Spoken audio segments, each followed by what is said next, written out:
여러분 안녕하십니까?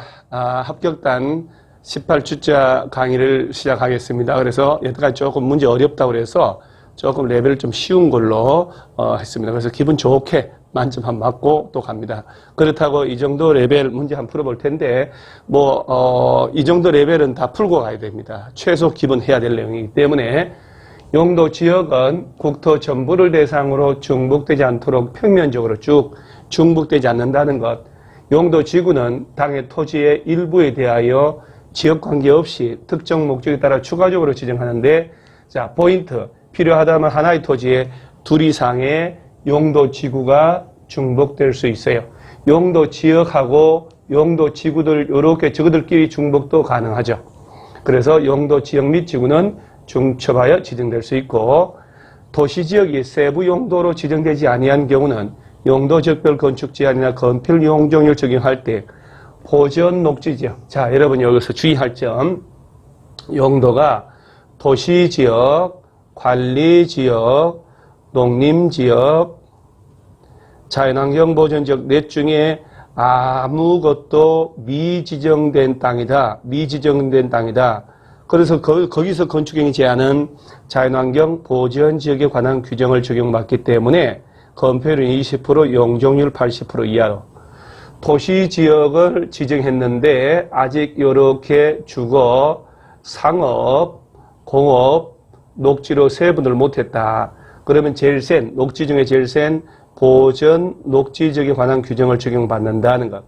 관리지역을 지정했는데 미처 보전관리, 생산관리, 계획관리로 세분을 못했다. 그럼 제일 센 보전관리지역에 관한 규정을 적용을 받습니다. 그래서 용도가 아예 지정 안 됐다, 도시지역으로 지정했는데 관리지역 지정했는데 세분을 못했다 할 때 그 행위제한에 관한 근거 내용 꼭 기억을 하셔야 돼요. 그래서 보전녹지지역에 관한 규정을 적용한다 이렇게 낼 수 있지만 건폐율은 20%, 용적률 80% 이하 적용한다 이렇게 해도 똑같은 말이에요. 그 다음에 용도지역, 용도지구, 용도구역이 들어가 있는데 요거 주의하셔야 돼요.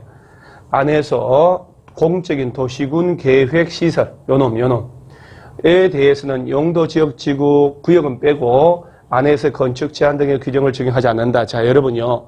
요 도시군 계획시설은 공적인 시설이기 때문에 어떤 용도지역이든 어떤 용도지구든 얘는 규제를 못해요. 그런데 용도구역은 시설 설치도 못해요. 그래서 여기서 이 지문이 왜 틀렸냐면 틀렸는데 용도구역을 빼야 돼요. 용도구역. 그래서 시가와 조정구역으로 묶이면 용도구역 도시군 계획 사업조차도 원칙적으로 못하니까. 그래서 이 지문은 용도지역, 용도지구 안에서 도시군 계획 시설에 대해서는 지역지구 안에서의 건축 제한 등을 적용하지 않는다라고 해야 되지 구역이 들어가서 틀린 거예요. 이런 거 조금 봐놓으셔야 돼요. 용도구역은 이미 지정된 지역지구와 관계없이 독자적으로 지정되며 토지 일부에 대해서 필요에 따라서만 지정된다는 점에서는 지구제하고 똑같다 하는 것, 이런 거 꼭 한번 읽어 놓으셔야 돼요. 이런 포괄적 개념은 정리를 해 놓으셔야 돼요. 자, 그 다음에 아파트를 짓은, 자, 우리가 어차피 시험에서 아파트가 가장 중요한 주제거든요. 지을 수 있는 용도지역. 자, 우리가 도시지역, 그 다음에 오늘 꼭 외우셔야 돼요. 관리지역, 그 다음에 농림지역, 자연환경 보전지역 나갈 때 도시지역이 아닌 곳은 아파트 못 짓는다. 딱 외우고 도시지역 중에서도 자, 주거지역, 그 다음에 상업지역, 공업지역, 녹지지역. 자, 도시지역 중에서도 녹지 안 된다. 이렇게 딱 잡아 놓는 거예요. 주거지역 중에서도 전용주거, 일반주거, 준주거. 전용 1종, 2종, 일반은 1종, 2종, 3종인데 1종 전용, 1종 일반 두 군데 안 돼요. 자, 주거지역 중에는 1종, 1종 두 군데 안 된다는 거. 어차피 1종 일반적으로 4층 이하만 지었기 때문에 저층주택, 단독주택 중심의 양호한 주거환경을 보호하고 그래서 1종 전용, 1종 일반 안 되고 나머지 다 지을 수 있고 상업지역에서는요. 유통상업만 빼고 다 허용돼요. 공업지역은 준공업에서만 허용됩니다. 그러니까 아파트를 지을 수 있냐 없냐 하면 아파트를 지을 수 없는 곳을 딱 기억해 놓으면 돼요. 모든 도시 외의 지역, 관리지, 농림지, 녹지, 도시지역 중에 녹지지역, 주거, 상업, 공업지역 중에 공업지역 중에서는 준공업만 허용. 공업 중에 준공업, 전용 일반 공업은 안 됨. 상업은 유통상업 빼고 나머지 다 됨. 주거지역은 일정, 이종 빼고 일정 전용, 일정 일반. 그 다음에 상업 중 유통상업 안 됨. 공업은 전용 공업, 일반 공업 안 됨. 녹지 다 안 되고 도시 외 안 됨. 따라서 일정 전용, 일정 일반, 유통상업, 관리지역은 안 됨. 그래서 정답 4번. 그래서 요거 꼭 기억을 해 놓으셔야 돼요. 참고로 단독주택을 못 짓는 것은 유전불가 이렇게 외우셔야 돼요. 유전불가, 유통상업, 전용공업 두 군데만 단독주택을 허용하지 않아요. 자, 중심 상업지역에서도 안 되는데 아주 예외가 있기 때문에 아마 언급 안 할 겁니다. 그래서 유전불가 두 개 다 외워놓고요. 그 다음에 자연환경 보전지역 안에서 건축할 수 없는 걸 찾으라. 없는 것. 조례로 정한 것도 포함했는데 못 짓는 거 찾아봐라. 초등학교는 대통령령이 정한 바에 따라서 허용이 되고요. 종묘, 배양, 농가주택도 대통령령으로 조례를 정한다면 종묘, 배양하고 발전시설 되는데 농업용 창고는 허용되지 않아요. 자, 자연환경 보전지역 안에서 건축할 수 있는 게 요 농가주택하고 초등학교는 대통령령이 정한 바에 따라서 전국 공통으로 허용되는 시설이고요. 조례가 정한다면 일정 건생 중에 일정한 시설하고 이종 중에 종교집회장, 그 다음에 종교시설인데 500 이상도 자, 얘네들이 언급하려면 꼭 지목이 자체 지목이 종교용지라는 말이라고 나와야 되니까 잘 언급 안 될 거예요 아마. 그 다음에 각종 수소연료 공급시설도 허용하고 조례로 그 다음에 작물재배사, 종묘배양시설, 온실, 그 다음에 요런 관련된 거, 양어양식장, 하수처리시설, 국방군사시설, 발전시설, 묘지관리시설, 요것들은 조례가 정한다면 허용된다는 것. 그래서 이런 것들을 여러 개 줄쳐가면서 두세 번 읽으셔야 돼요. 그래서 자연환경 보전지역 안에 건축할 수 없는 골라봐라 하면 농업용 창고 이렇게. 쉬운 것 같아도 쉬운 문제 아니에요. 자, 관리지역 관한 설명으로 옳지 않은 것은 관리지역 중에 여러분요, 특히 여기 지금 안 나왔지만은 계획관리지역, 관리지역은 자체적으로 시험 충분히 낼 수 있죠. 계획관리지역이다, 우량농지다, 수목이 조수류, 녹지지역 같은 데 말이에요. 그런 데 있으면 개발행위 허가도 제한될 수 있거든요. 그래서 관리지역 중에 또 이 계획관리지역은 나중에 지구단위 계획도 지정할 수 있다는 것도 알아놓고, 특히 요 3번이 잘못된 지문인데 아까 나왔잖아요. 관리지역이 세부 용도로 지정 안 했다. 즉 보전관리, 생산관리, 계획관리로 아직 미처 세분을 못했다 이 말이에요. 그러면 제일 센 보전관리지역에 관한 규정을 적용하니까 건폐율 20%, 용적률은 80% 이하로 적용을 받습니다. 그래서 이놈 틀렸고, 관리지역은 4층 이하만 지을 수 있도록 되어 있기 때문에 아파트는 못 짓는 거죠. 자, 특히 관리지역 안에서 농지법에 따라, 자, 예를 들어, 이건 정말 여러 번 한 건데, 관리지역이에요, 관리지역. 관리지역인데, 농지법에 따른 농업진흥지역을 딱 지정했다. 여기다가, 그러면 그 순간 농림지역으로 용도가 바뀌어요. 농림지역으로. 고시할 필요도 없고. 관리지역 안의 산림에 대하여, 보전산지를 지정하면 그때는 얘를 고시하는 바에 따라 농림지역 또는 자연환경 보전지역 둘 중에 하나가 된다는 것, 이런 것들은 꼭 읽어 놓으시고요. 그 다음에 건폐율 최대 한도가 가장 낮은 지역은, 자, 우리가 29회 시험에서 건폐율 특례가 나와서 농공단지 70% 가장 높은 거 찾으라 나왔고, 30회 시험은 용적률 나왔고, 31회 아닙니까 우리가? 그런 건폐율도 일반적 기준 외워야 될 텐데, 자, 이 얘기예요. 자, 우리가 21개 용도지역별 국토법령의 내용 대신에 조례로 정할 수 있는 기준에서 저 공원에 취락이 있네 해서 자연공원 지정되면 60% 이하에서, 취락지구도 60% 이하에서 조례로 따로 정할 수 있다. 꼭 기억을 하셔야 돼요. 자연공원 취락지구 60%, 개발진흥지구하고 수산자원보호구역은 개발, 수산, 네 글자 40%라고. 도시 외의 지역에 지정된 개발진흥지구는 40%, 수산자원보호구역 40%, 개발, 수산.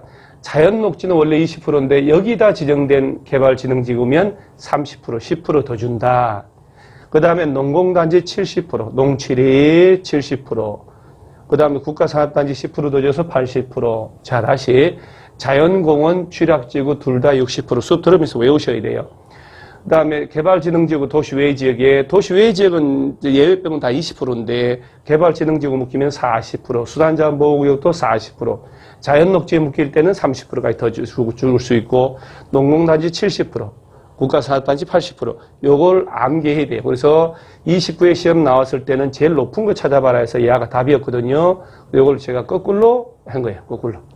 그래서 도시 외의 지역의 개발진흥지구 얘는 40%, 그 다음에 농공단지, 국가산업단지 80%, 수산자원보호구역 40%, 자연공원, 요것은 공원 자연공원 60%, 그 다음에 개발진흥지구 30%, 녹지지역. 자연녹지에 지정됐다. 녹지지역, 자연녹지 30% 정답은 5번인데, 요거는 금방 본 요 특례를 암기를 해야 풀 수 있습니다. 그래서 연습을 하시면 돼요. 선업은 우리 공법은 반복하는 사람이 최고지, 머리 좋은 사람이 아니잖아요. 그 다음에 건폐율 최대한도가 높은 지역부터 낮은 지역으로, 자, 일반 상업지역. 우리가 중학교, 자, 우리 외울 때 중학교 1학년 6원이, 이렇게. 6원이. 그래서 9, 8, 8, 7, 이렇게. 그래서 일반 상업은, 가장 기본이죠. 자, 9887 건축이 준철이 할 때, 2종 일반 주거 지역, 일반 주거는 전용이 1종, 2종 전부 다 건폐율이 50%, 일반 주거는 좀 더 줘서 60%를 주는데요. 3종은 좀 건폐율은 줄여놨잖아요. 50%. 3종 일반 50% 해서, 요렇게, 요 순서 요렇게. 높은 지역부터는 요렇게, 낮은 순서 요렇게. 그러니까 요 개별 기준만 외워놓으면 아무것도 아니죠, 사실은. 이런 문제는. 그래서 이번 31회 시험에는 건폐율 쪽에서 나올 확률이 높으니까 건폐율은 꼭 쥐었다 놨다 할 정도로 연습해 놓으셔야 돼요. 그 다음에 요건 이제 요새 잘 안 나오네. 그래도 이제 하나의 대지가, 여러분, 하나의 대지가 여러 개 용도 지역 걸쳐 있다. 그럼 어떡하냐? 그 중에 330 이하인 부분이 있다면 건폐율과 용적률은 가중평균한값 적용하고, 그 밖에 뭘 지을 수 있는지 건축 제한은 그 중에 가장 넓은 면적에 속하는 용도적 제한 받는데, 하나의 대지가 녹지 지역과 그 밖의 지역을 무조건 각각 따로따로 제한 받는다는 거 아셔야 돼요. 그래서 갑의 대지가 이런 문제 풀 때는 꼭 그림을 그리셔야 돼요. 전체 땅이 1000제곱미터다. 요래 딱 그리고 연필로 2종 일반 생산 녹지에 걸쳐 2종 일반 주거하고 생산 녹지에 걸쳤다. 녹지 지역과 그 밖의 지역 걸쳤네요. 이 경우 제2종 일반 주거에 건축 가능한 연면적, 자, 2종 일반 주거 지역의 대지가 얼마인지 몰라도 1200을 지을 수 있대요. 1200을. 그러면서 갑의 대지에 건축 가능한 최대 연면적 얼마냐? 전체 지을 수 있는 연면적 얼마냐? 그러면 이제 해보죠. 케이스 조례상 생산 녹지는 용적률, 생산 녹지는 50%를 적용하고, 그러면 이 생산 녹지의 대지 면적을 알면 되잖아, 이렇게. 그럼 2종 일반의 용적률 200% 줬어요, 200%. 200% 줬으니까 2배란 얘기죠. 그러면 요 면적에 200% 해서 1200 나왔으니까 연한지 600이란 얘기고, 2, 6이 12. 그럼 1000이니까 얘는 400이란 얘기죠. 400의 용적률이 50%니까 여기 지을 수 있는 것은 200을 지을 수 있다. 자, 1200을 지었으니 200을 더 지으면 1400을 지을 수 있는 땅이다. 이렇게 되는 거예요. 그래서 정답은 2번. 자, 하나의 대지가 녹지 지역과 그 밖의 지역 걸치면 각각의 지역별로 따로따로 적용하니까 330 이하든 아니든 고려할 필요 없으시고, 혹시 하나의 건축물이 방화지구 내외에 걸쳤다. 얘가 방화지구. 그러면 전체가 방화지구 제한을 받는데 그 경계가 방화벽으로 구획되어 있다. 그러면 그 밖의 부분은 그러하지 않다는 것 좀 알아놓으시고요. 자, 그 다음에 가로속에 들어갈 용도, 지구, 이런 것들은 요새 이제 감정평가에서 나오는 그런 주제이기 때문에 좀 이렇게 연습하셔야 돼요. 정확한 개념을 파악하셔야 된다는 얘기죠. 특정 시설의 입지를 제한해야 되겠다. 그러면, 자, 용어 그대로, 특정 용도의 건축물을 못 짓게 제한한다. 특정 용도 제한지구. 특별한 경관을 보호한다. 자, 자연경관지구, 시가지경관지구, 특화경관지구니까 경관지구 3개밖에 없으니까 특별한 경관은 특화경관지구. 그 다음에 문화재 전통사찰 등의 보호할, 자, 역중생, 역사, 문화, 환경 보호, 중요 시설물, 생태계. 그래서 요 문화재 전통사찰 나오면 역사, 문화, 환경 보호지구에 관한 설명이죠. 그래서 이런 것들은 책을 찾아보고 푼다는 게 아니라 진짜 이걸 보고 빈칸이 메꿔줄 줄 알아야 돼요. 그 정도는 우리 최소한이다. 최소한. 지금 100일 남은 상태에서 얘가 지금 뭐야 기억이 안 나네 헷갈리네 그러면 그거는 이제 합격단을 거의 뭐 6개월 이렇게 해주는 저에 대한 모욕이에요. 모욕. 그래서 이런 거는 기본이다 하는 거. 자, 개발진흥지구, 요놈이 나중에 참 지구단위 계획도 수립하고, 지구단위 계획구역 지정해서 뭐 건폐를 완화하고 참 중요한 거죠, 이놈이. 자, 개발진흥구 옳지 않은 것은, 자, 그 중에 관광휴양개발진흥지구는 도시지역, 외지역이라면 어디라도 지구단위 다 지정할 수 있어요. 그래서 농림지역, 관리지역, 뭐 다 돼요. 다. 도시 외지역이면. 개발진흥지구 역시 얘도 용도 지구이기 때문에 도시군 관리계획으로 결정한다는 것. 자, 개발진흥지구는 나중에 지구단위 계획 짜야 되니까 지구단위 계획 또는 관계법에 따른 개발계획이 위반한 건물 못 짓는다. 요거 꼭 뭐 조례로 한다 이러면 안 된다는 거 꼭 주의하셔야 돼요. 도시지역 외지역에 아까 이제 건폐를 특례했잖아요, 여러분. 도시 외지역에 개발진흥지구 지정했다. 건폐율 용적률은 자 도시 외지역에 개발진흥지구 지정하면 건폐율은 40%까지, 용적률은 개발수산 40%, 개배기, 공배기 할 때 100%까지 허용해요. 60%가 아니고 40%. 자, 용적률은 100%까지 따로 정할 수 있다. 그래서 5번이 잘못됐어요. 그래서 여러분요, 개발진흥지구를 도시지역 외지역에 지정하면 건폐율은 40%, 용적률은 100%까지 할 수 있거든요. 따라서 자 40%, 100%인 개발진흥지구가 지구단위 계획 수립하면 건폐율은 1.5배, 150%, 용적률 2배, 200%까지 완화를 할 수 있다는 것도 알아놓으셔야 돼요. 자, 이런 것들은 가장 보편적으로 나오는 문제잖아요. 용도 지구별 행위 제한에 대한 법적 근거. 경관지구. 자, 그러니까 모든 용도 지구안의 제한은 도시군 계획 조례로 알아서 지자체에서 알아서 해요. 그래서 다 조례인데 조례 적용되지 않는 게 자 여러분 특히 고도 지구 안에서의 높이 제한은 도시군 계획 조례로 그러면 안 되고 고도 지구를 지정하기 위한 도시군 관리 계획으로 정하는 높이를 초과하는 건축물을 건축할 수 없다. 도시군 관리 계획 요거 기억을 하시고 집단 취락지구 안에는 개발제한구역의 지정 및 관리에 관한 특별조치법 개특법 요거 꼭 외우시고 자연취락지구는 국토법령에 직접 규정하고 있다는 거 4층 이하 지을 수 있도록 그 다음에 개발진흥지구는 지구단위 계획 그거 알면 돼요. 그래서 기억은 맞고 고도지구는 조례가 아니죠. 도시군 관리계획으로 정해주는 높이를 초과할 수 없다 이렇게.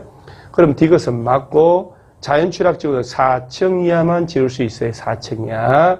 뭐 동식물 관련은 허용합니다만은 따라서 올바른 것은 기억하고 디귿이 정답이 되겠네요.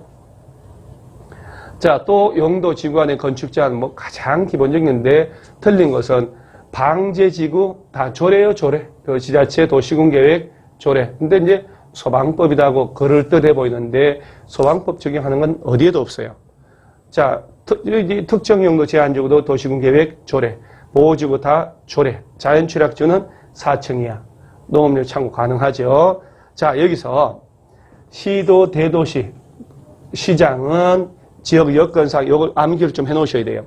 필요하다면 시도, 대도시 조례로 정한 바에 따라 요 경관지구 있죠. 우리가 배운 대로 하면 자식 등할 때 자연경관, 시가지경관, 특화 경관지구로 대통령, 이렇게 경관지구라고 하는 게 법률에 따라서 만들어지고 대통령령이 정한 바에 따라서 이렇게 야가 이제 세 가지로 잘게 나눠진다는 얘기거든, 이렇게.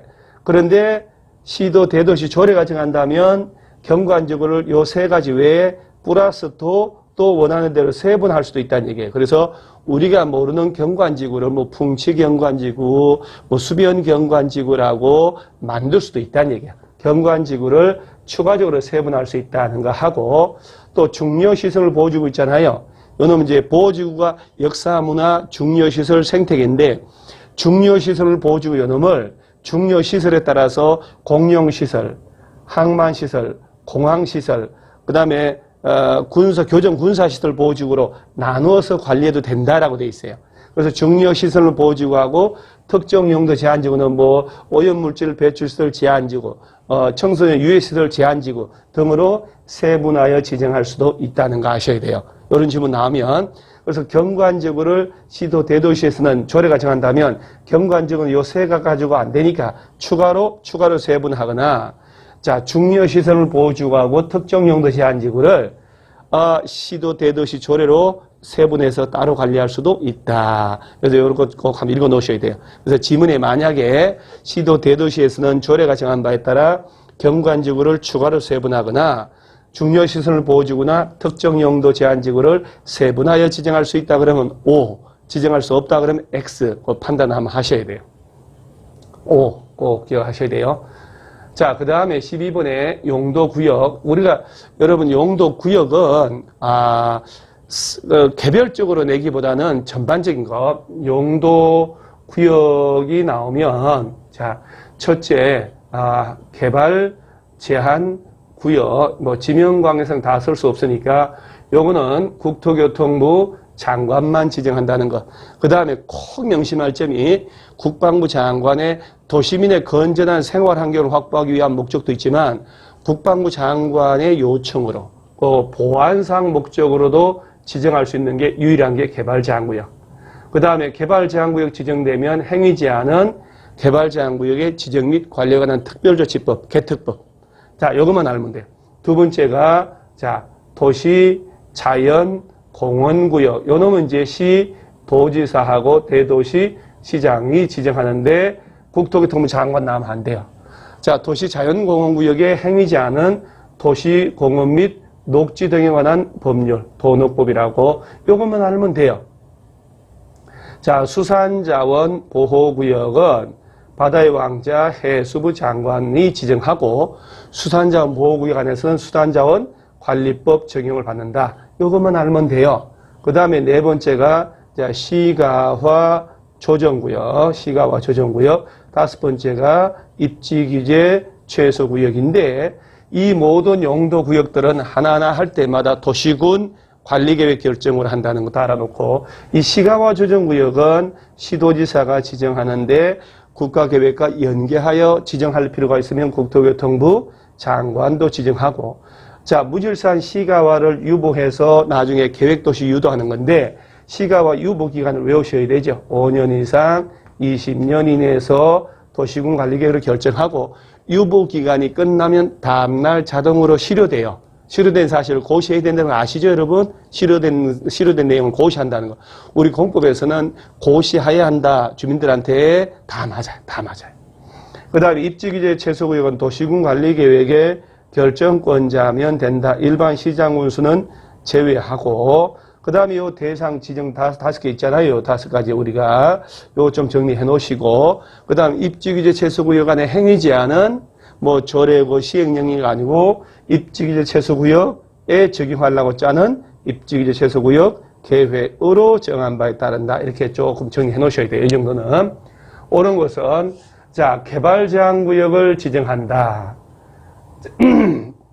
국방부 장관 요청이 있어서 자 시도지사는 자 개발제한구역은 국토교통부 장관이 지정하죠. 이렇게 도시자연공원구역 안에서는 도시공원법이 아니고 도시공원 및 녹지 등에 관한 법률 적용하죠. 수산자원보호구역 해양생태계는 해양보호구역일 때 수산자원 관리법 적용하고, 자, 요 지문 4번에서 실수를 많이 했을 텐데, 시가와 조정구역의 유보기간은, 자, 짧게는 5년에서 길면 20년, 요 사이에서 정하기 때문에 야가 빠져있죠. 틀렸죠.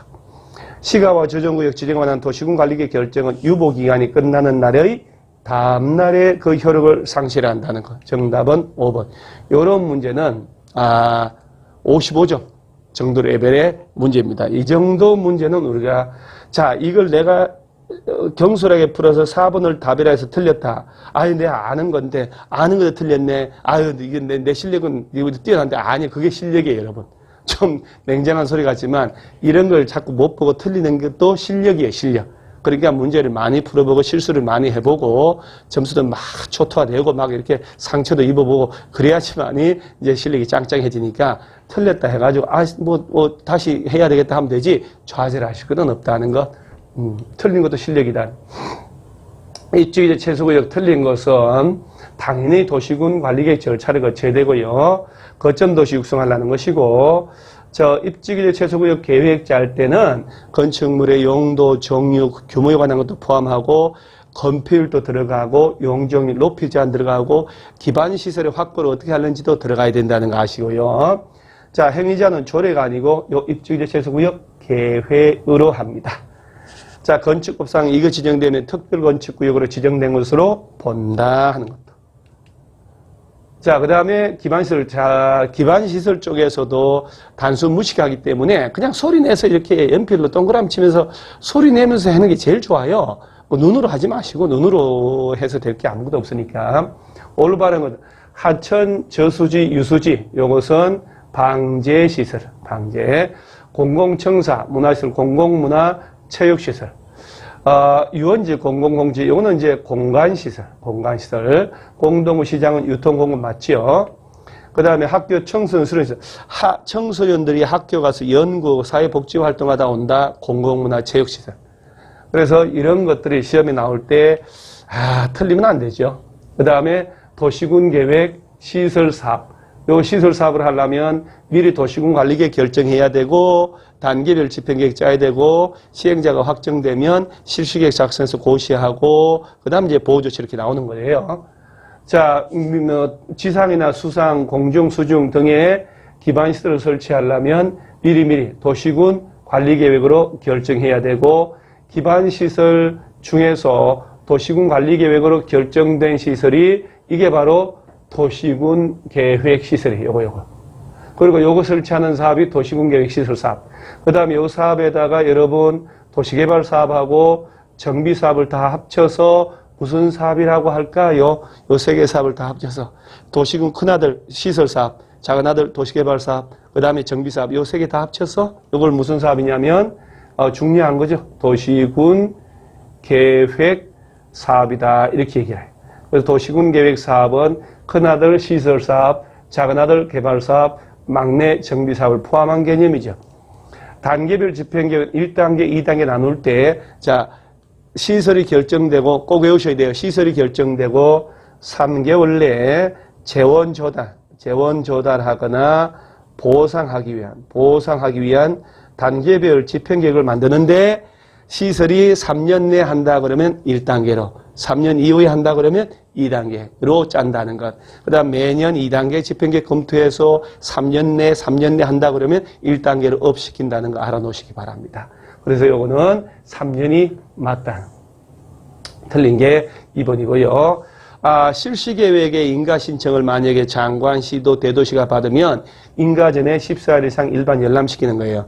이런 것들은 입으로 안 뜯으면 날짜가 워낙 나오니까 잘 못 외워요. 그래서 실시계획, 시설사업에서는 실시계획 인가 전에 14일 이상 일반 열람시킨다. 그 다음에 이제 시행자 보호조치 중에 뭐 분할해서 할 수 있고 무료로 서류 다 띄워보고 주소거서 알 길이 없으면 공시송달하고 뭐 수용하고 이런 거 있잖아요. 그 무료로 서류 띄워볼 수도 있고 일시적으로 시설 사업에 필요한 땅이든 건물이든 정착물이든 소유권 외곽이든 다 수용을 하는데 만약에 도로 부지가 이렇게 결정이 났다. 그러면 강제로 수용할 수 있는 것은 그 시설 예정지 안에 있는 권리들이지 그 인접한 땅이나 인접한 시설 등등은 공사 기간에 일시적으로 사용은 할 수 있지만 얘네들은 수용은 안 된다는 거 꼭 알아놓으셔야 돼요. 인접 토지 등의 수용권은 허용되지 않습니다. 공사 기간 일정한 기간 동안 강제 사용은 돼도 그래서 강제로 수용할 수 있는 것은 그 시설에 포함된 땅이나 건물 등만 해당한다는 것. 그 다음 또 도시군계획 시설사업 틀린 것은 자, 이 문제 주의하셔야 돼요. 자, 하천의 정비사업이라고 해놓고 앞에 도시군관리계획으로 미리 결정됐대요. 도시군관리계획으로 미리 결정했으니까 이 하천의 정비사업은 당연히 도시군계획 시설사업에 해당하죠. 그래서 기반시설 중에 도시군관리계획으로 결정된 시설이 도시군계획시설사업이다. 이렇게. 지방공사, 자, 국가나 지자체나 특히 LH, 한국토지주택공사나 지방공사 등의 공적 주체가 시행자로 지정받고자 한다. 그때 뭐 토지 면적의 3분의 2 이상을 소유하고 총수의 2분의 1 이상의 동의받고 그런 거 필요 없어요. 지방공사 애들은 동의받을 필요 없지요. 그 다음에 시설사업 시행자는 필요한 땅, 건물, 강제로 수용할 수 있습니다. 행정청인 사업 시행자가 시설 사업에 의하여 새로 시설 설치한 경우 공공시설, 새로 설치된 공공시설은 관리할 관리청의 무상으로 들어갑니다. 자, 예를 들어 공공시설의 귀속인데요. 자, 시설 사업 시행자가 A인데 야가 행정청이다. 행정청인데 옛날 시설이 있고 여기에 대체되는 새로운 도로를 설치해 줬어요. 행정청이 했단 말이에요. 그러면 새로 설치한 놈은 관리청에 무상으로 들어가고 옛날 시설은 행정청이니까 절대적으로 무상으로 가져가요. 비용 얼마 관계없어요. 그런데 만약에 비행정청이다라고 하면 새가 새로 설치한 시설은 관리청에 무상으로 들어가지만 옛날 시설 부지는 비행정청일 때는 전부 다 가져가면 안 돼요. 그 비용에 설치한 비용 범위 안에서만 무상으로 양도받을 수 있다는 것. 이거 한번 읽어 놓으시고요. 시설 결정고시도 10년 갈 때까지 시설 사업 시행되지 않으면 그 효력을 잃는다. 10년이 아니고 20년이죠. 자, 10년 넘도록 안 하고 있다 그러면 지목이 대인 토지 소유자가 매수 청구, 땅 사세요 하는 거고 20년 넘도록 안 할 때 실효된다는 것. 뭐 이런 것들은 뭐 최소한 기본적으로 찾아내야 되죠. 지금 1번, 2번 요 지문은 꼭 정확하게 알아놓으셔야 돼요. 17번 또 시설 사업 옳은 것은 자, 공동부 나오면 공동부 딱 외우셔야 되죠. 200만 제곱미터 초과할 때 사업 시행자가 설치한다. 안전유지관리계획은 5년마다. 그 다음에 매수 청구했는데 매수하지 않기로 결정했다. 1년이 경과하면 필요 없죠. 매수하지 않기로 했다. 또는 매수하기로 해놓고 2년 넘도록 안 하면, 개발행 허가 받아서 3층 이하의 단독주택이나 이것도 이제 순수한 단독주택이요. 1종, 2종, 건생은 지을 수 있는데 공작물 하고요. 2종 중에서도 단, 안마 노래방 고시원 제외하고 단란주점, 안마시술소, 노래연습장, 다중생활시설은 제외되고요. 이런 것들은 허용돼요. 1년 다 필요 없어요. 용도, 지역에 허용, 다 틀렸어요. 3층 이하 이런 것만 지을 수 있어요. 자, 4번은 자, 일단 냅두고요. 5번. 시설에 대해 시설 결정 고시된 날부터 20년 지날 때까지 사업 시행되지 않으면 그 시설 결정은 20년 된 날 다음 날 효력을 잃는다. 이렇게 20년. 자, 4번을 한번 읽어봐야 되는데 이게 맞는 말이거든요. 자, 왜 이걸 제가 넣었을까? 자, 시설 결정 고시로부터 10년 이내에 그 시설 설치에 관한 사업이 시행되지 아니한 경우고 단계별 집행계획상 해당 시설의 실효시까지 앞으로 10년이 가도록 할 계획이 없다 이 말이에요. 그 시설 부지로 되어 있는 토지의 소유자, 땅 주인들은 아니 시설 부지 묶인 지 벌써 10년이 넘었고 묶인 지가 앞으로 단계별 집행계획을 확인해 보니까 앞으로 10년 내에도 할 가능성이 없어. 그러면 시설에 대한 도시군관리 위반권자 찾아가서 왜 그러면 벌써 10년 묶였고 이때 벌써 매수청도 될 텐데 아니 단계별 집행계획상 보니까 그 실효할 때까지도 별로 할 예상이 전혀 없다. 그럼 위반권자 찾아가서 시설의 해제를 위한 위반을 신청할 수도 있다는 거 알아놓으셔야 돼요. 그래서 토지등의 소유자가 볼 때 시설이 결정된 지 10년 넘었고 단계별 집행계획을 보니까 앞으로 10년이 가도록 사업 시행할 전혀 예정이 없다. 그럼 입안권자 찾아가서 해제를 위한 입안을 하라고 해달라고 이렇게 신청할 수 있는 제도가 있다는 것 알아놓으시기 바랍니다. 자, 그 다음 도시군 계획시설 사업 옳지 않은 것은 당연히 도시군 계획 요구 시설 사업을 하려면 미리 도시군 계획 시설 결정하고 단계별 집행계획 짜야 되고 행정청이 아닌 자도 장관 등으로부터 지정받으면 사업 시행할 수 있고 실시계획 작성하면 장관, 시도, 대도시가 아니면 야들한테 가서 인가도 받고. 자, 아까 인가 전에 며칠 이상 주민공람 하라고 했을까요? 며칠 이상? 14일 이상 일반 열람시키라. 이거 외워놓으셔야 돼요. 시설사업 시행자는 이해관계인의 주소 거서 불분명하거나 그 밖의 사유로 서류 송달할 수 없으면 송달에 가름하여 공시송달할 수도 있고 행정청이 아닌 사업 시행자의 처분에 대해서는 행정심판법에 따라 심판 제기한다. 자, 우리가 시설사업은요, 행정청이 시행할 수도 있고 지정을 받아서 비행정청이 시행할 수도 있어요. 자, 행정청이라고 그러면 원칙적으로요, 특별시에서는 특별시장이 하거든요. 광역시는 광역시장이, 그 다음 특별자치시, 특별자치도, 시장, 군수가 하고 예외적으로 국가계획 관련되면 국토교통부 장관이나 광역도시계획 관련되면 도지사도 사업 시행할 수가 있어요. 그러면 여러분 잘 보세요. 앞으로 행정청인 시행자다라고 하는 말 속에는 이렇게 많은 사람이 포함되어 있잖아요. 제일 높은 장관부터 말단 군수까지. 그러니까 행정청이 시행자가 사업을 잘못했다, 위법부당하다. 그럼 행정심판을 제기해야 되겠다. 그럴 때 누구한테 가라 할 수는 없는 거예요. 이렇게 많으니까. 그럴 때는 행정청일 때는 포괄해서 자, 행정심판법이란 게 있어. 이 법에 따라서 누가 했을 땐 누구한테 가라라고 돼 있거든요.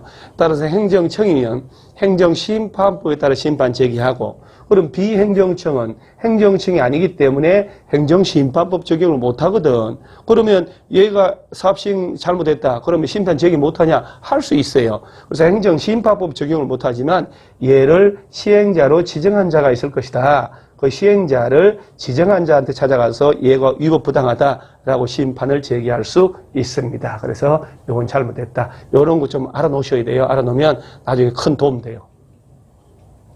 그 다음에 19번에 매수 청구. 올바른 것. 여러분요, 도시군 이 주제는 워낙 중요하잖아요. 시설 설치한다고 시설 부지로 묶이면 해당 시설 이외의 건축물의 건축이나 공작물의 설치는 허가하여서는 안 된다라고 되어 있어요. 그래서 시설 부지로 묶이면 건축물 못 짓는데 묶인 지가 10년 넘도록 안 하고 지목이 대인 토지 소유자는 그러면 내 땅 사주세요라고 매수 청구할 수 있다고 그랬잖아요.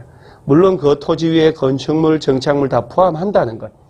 매수 청구할 때는 누구 찾아가는 게 원칙일까요, 여러분? 누구 찾아가서 내 땅 사달라고 할까? 이 부분 정말 많이 틀려요. 그냥 깔끔하게 특별시에서는 특별시, 광역시에서는 광역시, 특별자치시, 특별자치도, 시장, 군수한테 간다. 예외적으로 사업 시행자가 정해져 있다든가 설치 관리할 의무자가 있으면 얘한테 가는 거예요. 야들은 예외. 자, 그러면 매수 청구 들어가면 6개월 내에 매수 결정을 통보해주고 사규를 했으면 2년 내에 매수 계획서를 해서 매수를 하는데 안 살 수도 있잖아요. 안 산다라고 하거나 산다고 해놓고 2년 가도록 안 사면 시설 부지라도 허가받아가지고 아까 얘기했지만 3층 이하의 단독주택 1종 건생, 2종 건생, 공작물 허가받아 설치할 수 있고 2종 건생 중에 단란주점, 안마시설, 노래연습장, 다중생활시설 제외되고요. 자, 그 다음에 매수 청구 들어갔을 때 매수하기로 했으면 현금으로 대금을 지급하는데 매수 분야 꼭 기억하셔야 돼요. 지방자치단체면 현금 대신에 채권, 도시군계획시설 채권을 발행할 수 있는데 지자체가 아닌 사업시행자 LH라든가 얘들이 있으면 채권 발행 못합니다. 지방채. 매수 의무자가 지방자치단체일 때만 채권 발행한다는 거. 그래서 여러분요, 채권 발행 절차는 지자체가 발행하기 때문에 지방재정법에 따라 발행한다. 채권의 이율이나 상환기간은 수시로 따라가는 시중의 정기 예금을 따라가야 되니까 시군별로 조례로 정하고 조례로. 그 다음 매수하기로 했을 때 매수 절차라든가 매수 가격 평가할 때 적용하는 것은 공익사업을 위한 토지 등의 취득 및 보상에 관한 법률 적용받는다는 것 알아놓으셔야 돼요. 그래서 매수 절차나 매수 가격 결정은 공취법, 소유자가 원하거나 비업무용 토지로 3천만 원 초과하는 금액에 대해서 지자체가 발행하는 채권이죠. 채권의 발행 절차는 지방재정법, 채권의 이율이나 상환기간은 지자체별 조례, 요거 세 가지 꼭 기억을 하셔야 돼요. 자, 그러면 올바른 것. 자, 국토교통부 장관 찾아가서 매수 청구하다가 두드리 맞는다는 것. 매수 의무자는, 자, 이 원래는 원칙으로 이제 특별시, 광역시 그 6사람, 간단, 시장군수. 매수 청구 받으면서 2년 내가 아니고 6개월 내에 매수비 결정 통보하고, 자, 매수하지 않기로 했다. 4층짜리 3층 이하의 단독하고 1종, 2종인데 다세대는 공동이니까 안 되죠. 그 다음 매수 결정 알린 날부터 3년이 아니고 2년. 그 다음에 매수 가격, 매수 절차 등에 관하여 적용하는 게 그 유명한 공취법. 이런 것들은 뭐 깔끔하게 해 놓으셔야 돼요. 그래서 정답 5번. 자, 어찌? 쉽죠? 그래서 요거는 꼭 기억을 해 놓으셔야 돼요. 입으로 떠들면서 메모하셔야 돼요. 안 된다고 한탄하지 말고 손이 고달프게 쓰면서 입으로 떠들면서 외우셔야 돼요. 안 된다고 한탄하고 있을 시간에, 머리 아프다고 할 시간에 그때 외우는 겁니다. 자, 20번. 타인투지 출입. 여러분, 이제 행정청이 아닌 시행자가 출입할 때는 관할 시장군수한테 출입 허가받지만 행정청은 허가 안 받아요. 그 다음에, 자, 타인투지 출입할 때는 7일 전에 통지하고 정표 휴대 제시하면 되고, 들어가서 청량을 할 때 일시적으로 사용해야 되겠다, 장애물 날려야 되겠다 할 때는 3일 전 통지하고 소유자 점자 동의 없고, 일출 전 일몰 후에는 승낙이 없으면 들어가면 안 되고, 땅 주인은 수인 의무 참아야 되고, 자, 이때 그로 인한 발생한 손실을 보상할 책임이 있다. 손실보상은 직접 출입한 자가 질 필요는 없다. 그자가 속한 행정청이나 사업시행자가 보상 책임진다. 이 정도 몇 가지 좀 기억하셔야 돼요. 특히 숫자, 들어갈 때 7일 전, 들어가서 일시사용 장애물 날릴 때 3일 전 통지. 옳은 것은 시설에 관한 기초조사를 위해서 타인투지 출입할 때 손실 입은 자가 있으면 행위자가 손실보상한다. 그러면 안 되고 그자가 속한 행정청이나 사업시행자가 보상 책임진다. 자, 필요하면 행정청이 사업시행자는 허가 없이 타인투지 출입. 그렇죠. 행정청은 출입 허가 받을 필요 없고 비행정청은 관할 시장군수 등으로부터 허가를 받고. 자, 타인투지 출입할 때 시도지사 허가 이런 거 필요 없어요. 출입 허가는 행정청이 아닌 자가 관할 시장군수한테 허가 받고 출입할 땐 동의 얻을 거 아니죠. 그 다음에 타인 토지를 임시 통로로 일시 사용하는 경우에 소유자, 점유자, 관리인의 동의 얻을 필요 없다. 자, 일시적으로 공사기간에, 청량기간에 사용을 한다. 장애물 날린다 할 땐 동의 받아야 된다는 것. 일출 전, 일몰 후에는 점유자 승낙 여부 관계없이 택지, 담장, 울타리, 두루산, 타인토지 출입할 수 없다. 승낙이 없으면 출입할 수 없고 승낙이 있으면 출입할 수 있습니다. 그래서 이런 정도는 답이 되게 쉬운데 살짝 주의력이 문제죠. 주의력. 집중을 하셔야 돼요. 그래서 지금쯤은 몸에 좋은 영양제도 많이 먹고 운동도 좀 하고 그다음 자신감을 가지고 그래서 공부할 때는 하고 쉴 땐 쉬고 해서 항상 집중력을 키우셔야 돼요. 자, 오늘 푸른 문제는 거의 대부분이 좀 취급한 문제고 좀 그래도 사기 악량 수준의 문제입니다. 조금 쉬우라고. 그래서 오늘 문제는 15개 이상을 맞춰주면 충분히 합격할 수 있습니다. 자, 여러분 지금 100일 남았는데요. 해결될 문제라면 걱정할 필요 없고요. 그 다음 뭐가 나올 거예요? 해결 안 될 문제라면 걱정해도 소용없어요. 그러니까 지금부터는 내가 될까 안 될까 걱정 필요 없습니다. 될까 안 될까 걱정하고 있을 시간에 한 자로 더 외우는 거예요. 그래서 나는 무조건 합격한다. 자, 합격한다. 그 생각만 계속 하시면 돼요. 그렇죠? 해결된 문제라면 걱정할 필요 없고 해결 안 될 문제라면 걱정해도 소용이 없다. 참 좋은 말입니다. 이렇게 이제 우리에게 석 달만 기다리면 저 넓은 바다, 실무의 바다가 펼쳐집니다. 실무 바다가 펼쳐지기 때문에 우리는 합격을 해서 여러분 합격, 화이팅! 이거 진짜 합격해야 됩니다. 그래서 믿음은 결과가 합격으로 돌아옵니다. 나 스스로를 믿고 말이 씨앗된다. 그래서 우리는 합격할 수 있다 하는 겁니다. 그래서 합격된 해설 강의를 이걸로 마치고 신청하고 하는 것은 찬찬히 보시고 하시고요. 조만간 이제 합격단 문제 2가 나오니까 그걸 책으로 사서 자세히 한번 또 풀어보시면 됩니다. 우리는 합격할 수 있습니다. 자, 수고하셨습니다.